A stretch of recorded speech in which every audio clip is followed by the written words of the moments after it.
So sa John 4:28 to 30, ito po yung sinabi, sa gayoy iniwan ng babae ang kanyang banga ng tubig at napasabayan at sinabi sa mga tao, magsiparito kayo, tignan ninyo ang isang lalaki na nagsabi sa akin ng lahat ng mga bagay na aking ginawa. Mangyari kayang ito ang Kristo? Nagsilabas sila sa bayan at nagsiparoon sa kanya. Pwede na tayong umupo. Okay, sa John 4:24 to 30, ito po yung kwento ng isang babaeng Samaritana na kung saan umigib po siya ng tubig sa tanghaliang tapat. So hindi po oras po ng pag-igib ng tubig sa panahon po na yon, pero umigib po ng tubig kasi po ito po ay divine appointment niya sa ating Panginoong Jesucristo. Ito po yung pinreach ko po noon na divine appointment with our Lord Jesus Christ. Ito po rin yung pagkakataon na nandun si Jesus Christ doon sa well na iigipan po ng babaeng Samaritana. At ito po rin yung pagkakataon na wala po yung mga apostoles na kasama ng Panginoong Jesucristo dahil bumili po sila ng tinapay na makakain. Kaya nung umigib po ng tubig yung babaeng Samaritana, talagang sila lang po yung nag-uusap ng ating Panginoong Jesucristo at maganda po yung kanilang pag-uusap. Dahil sinabi ng Panginoong Jesucristo, yung buhay po ng babae, kaya natuwa po yung babae at pumaroon po siya at may ginawa po ang babae. Ang title po ng pag-aaralan po natin, imarites natin ang ating Panginoong Jesucristo. Imarites natin. Alam niyo po ba yung meaning ng marites? Sa makamundo, napakapangit po ng meaning po ng marites. Pero bibigyan natin ng meaning, yung marites na po yan, sa biblical na aspeto. Sa mundo, ang meaning po ng marites ay ito po. Di ko alam kung alam nyo ito. Okay, basahin natin. Master of arts in relaying information through exaggerated storytelling.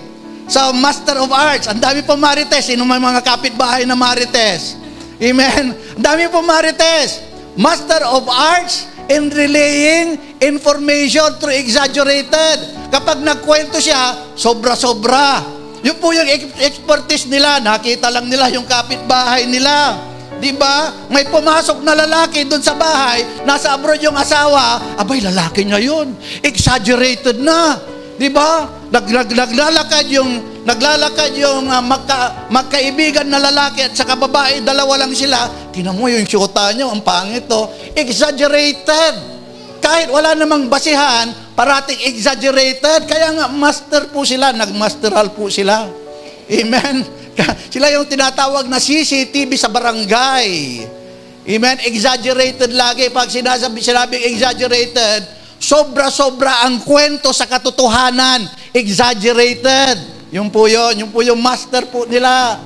Pero sa Kristiyano, okay, may meaning po ang marites. At kailangan magmasteral po tayo sa meaning po na ito. Bilang mga Kristiyano, ito po yung meaning po ng marites. Basahin natin. Master of arts in relaying information through evangelism and sharing the gospel of salvation. Kailangan marites po tayo po lahat. Kailangan master po natin how to share, how to evangelize and share the gospel of salvation, especially today in our times, kasi malapit na pong dumating po ang Panginoon. Ang panahon ay pagrabi ng pagrabi. Hindi nyo napapansin, habang lumalaot tayo, ang sitwasyon sa mundo, hindi po binibigla. Parang kamatayan, ano? Alam nyo po ba, mapalad ang tao kapag dumadaan po siya, akala ng tao na hirap na siya, no? Dumadaan siya, hindi niya alam, ang sabi ng Biblia, binibigyan pa siya ng pagkakataon ng Diyos para magsisi. Kasi kapag kinuha ka ng Diyos kaagad at hindi ka nakapagsisi, kawawa ang kalalagyan po natin. Gayon po rin sa mundo. Bakit pinapakita po sa atin itong paunti-unting palala ng sitwasyon?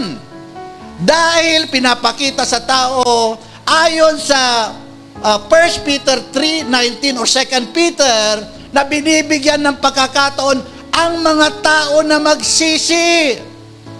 At sa pamamagitan ng nakikita po natin ay magbigay sila ng loob sa ating Panginoong Jesucristo at talikuran ang mga sanlibutang gawain.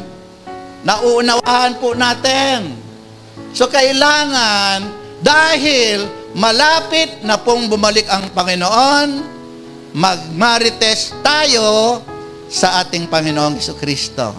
Sabihin mo sa katabi mo, marites ka. O, tingnan nyo, marites pala tayo, tapos dinideny natin, o marites ka. Ay, hindi ako marites, marites po tayo. Kaya lang, ang meaning po ay yan.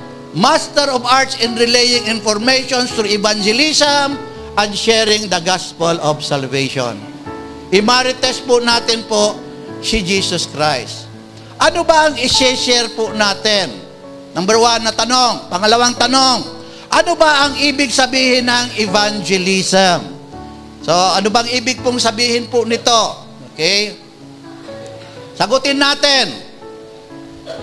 Evangelism, ebanghelyo, o tinatawag po na gospel, kay ebanghelyo ni Kristo. Yung po sa wikang Grego, sa Tagalog, ebanghelyo, sa English po ay gospel. Okay? The Greek word evangelion in the New Testament is a combination of you, which means good, angelion, which means announcement or news. So, EU, kasi wala po silang V, parang sa German, wala silang V, amen? Parang sa kwan ata. So, ang ibig sabihin, pinag-combine, good announcement or good news. Naunawahan po ba natin? Anong meaning po ng ebanghelyo? Good news. Anong meaning po ng gospel? Pare-parehas po yan, good news. Amen? Kaya yung Biblia ninyo na Tagalog, ang tawag po dyan, magandang balita. Pare-parehas po yan. Okay? So, napaka-importante na i-share po natin ang magandang balita, good news, bago pa man bumalik ang Panginoong Jesucristo, para makasama ang members ng ating pamilya, ang ating kaibigan, ang ating kakilala, o hindi man kakilala, sa tinatawag po na Rapture Day. Na makasama po sila dahil ang Rapture Day o Rapio o Harpaso ay ito po yung tinatawag na caught up na hindi dapat makasama sa pagtatak po ni Antichrist. Amen? Sa salvation, magkaroon po ng salvation. Yung po yung pinaka-importante. At ang sinabi po sa Mateo 24 verse 14, and this good news, ano yung good news? Gospel, magandang balita. And this good news of the kingdom shall be preached in all the world for a witness unto all nations, and then the end shall come. Pagkatapos lahat na ng tao nakarinig po ng good news po na ito, good news. Bakit ba good news? Kasi puro bad news na po ngayon. Mamaya sabihin ko po sa inyo bakit good news. Maliban sa bad news na nangyayari po sa inyo dito po sa lupa, may bad news na nangyari po sa tao. Okay? Bago daw po bumalik ang Panginoon, ipapangaral ang mabuting balita ng kaharian ng Diyos bilang tanda sa lahat po ng mga tao. Pagkatapos noon ay ang katapusan po ng mundo. So ano ang good news? Okay? Ano yung good news? Basahin natin sa 1 Corinthians 15, 1-4. Okay, ito po yung good news. Kabisaduhin natin, perpektuhin natin. Sabi po ni Apostle Paul sa 1 Corinthians 15, 1-4, moreover, brethren, I declare to you the gospel. Ano yung gospel? Good news, which I preach unto you, which also you have received, and wherein you stand. By the good news, you are saved. By the gospel, also you are saved. If you keep in memory what I preach unto you, unless you have believed in vain. Kapag ito ay pinananahanan nyo, naliligtas kayo ng ebanghelyo ng good news, maliban na lamang, hindi nyo ito inuunawa o binibigyan ng importansya. For I delivered unto you first of all, that which I also received. Binibigay ko sa inyo yung akin naman tinanggap, sabi ni Apostle Paul. Ito po yung good news, that Christ died for our sins according to the Scriptures, and that He was buried, and that He rose again the third day according to the Scriptures. Unawahin po natin po yung good news. Next slide. Okay? Ano yung good news? Number 1, Christ died according to the Scriptures. Huwag mo munang i-click-click. Okay? Bakit ba kailangan na si Jesus Christ ay mamatay para sa ating kasalanan? Sapat na, hindi ba sapat na tayo'y tumulong sa ating kapwa, ibigay natin ang ating buhay, pumunta tayo sa Africa at tumulong? Pumunta tayo sa mga mahihirap na lugar, tutulong tayo, bigay natin yung ating pera. Hindi pa ba sapat yon? Hindi po sapat. Bakit ko sinabi? Romans 3:23, sinasabi po ng Romans 3:23, for all have sinned and fall short of the glory of God. Ang lahat daw po ng tao ay nagkasala, walang umabot sa pamantayan ng Diyos. Yung ginagawa po nating kabutihan, yung pamantayan ng Diyos hindi po umaabot. Ano ang pamantayan po ng Diyos? Holiness. Pamantayan ng Diyos, because He is perfect, we should be perfect. Yung kabutihan nating ginagawa, hindi po umaabot. Kung sinasabi mong ikaw ay mabuti, ang sabi ng salita ng Diyos, James 2:10, whoever obeys the whole law, yet offend in one point, he is guilty of all. Tuparin mo man yung 10 utos, magkamali ka sa isa, nilabag mo ang lahat. Kaya nga, all have sinned. At kapag ikaw ay tumutulong, while you are helping to redeem yourself, para tubusin mo yung sarili mo sa kasalanan, nakakasala ka ulit. May nakasunod ka ng kasalanan na ginagawa. At marami sa mga mababait, tumutulong sila. Makikita nyo yan sa TV. Pero may babae sila. Parang binabayaran nila yung kanilang kaligtasan. Naunawaan mo man natin?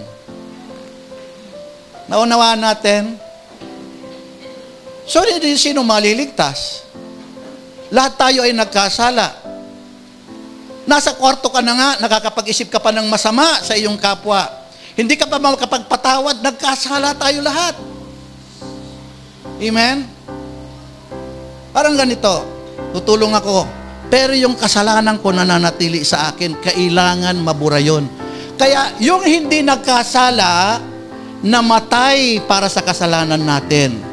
Nakuha niyo po, para yung kabayaran ng kasalanan, siya na ang magbayad, dahil ang kabayaran ng kasalanan, for the wages of sin is death.